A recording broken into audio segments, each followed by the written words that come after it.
Ευχαριστούμε τον κύριο Μαχαίρα και θέλω να πάμε στην επόμενη βράβευση δημοσιογράφου και μιας που αναφέραμε θα ήθελα να καλέσω τον κύριο Χαριτάτο να κάνει την επόμενη βράβευσή μας. Από την τηλεόραση, τις εφημερίδες και τα αθλητικά site θα περάσουμε στο ραδιόφωνο και τον δημοσιογράφο κύριο Τάκη Αλεξανδράκη. Έναν άνθρωπο που συναισθάνεται καλύτερα από τους συναδέλφους του τι σημαίνει αναπηρία και τον καθημερινό αγώνα των αθλητών και αθλητριών μας για να βρεθούν στην κορυφή.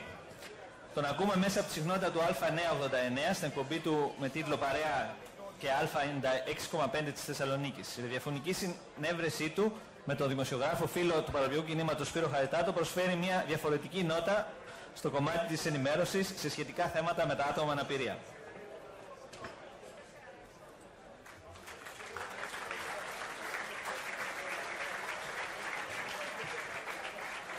Αν θέλετε ένα σύντομο χειρότερο.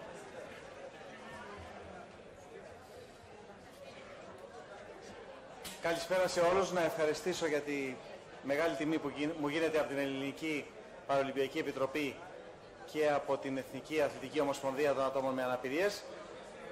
Το καθήκον απλά κάνουμε σε μια μεγάλη προσπάθεια που είναι ένα τεράστιο δίδαγμα για κάθε Έλληνα και κάθε Ελληνίδα από τους αθλητές με αναπηρία και κάθε άνθρωπο με αναπηρία αυτής της χώρας, με το μήνυμα να αγωνιζόμαστε.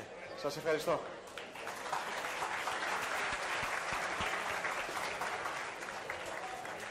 Κύριε Χαριτάτο, και εσείς αν θέλετε, γιατί τα λόγια σας είναι πάντα από καρδιάς και χαιρόμαστε να σας ακούμε.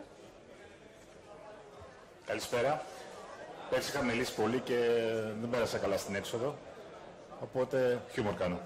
Οπότε θέλω να ευχαριστήσω όλους όσοι βρίσκονται σήμερα εδώ και ήρθαν για να τιμήσουν αυτά τα διαμάντια του αθλητισμού.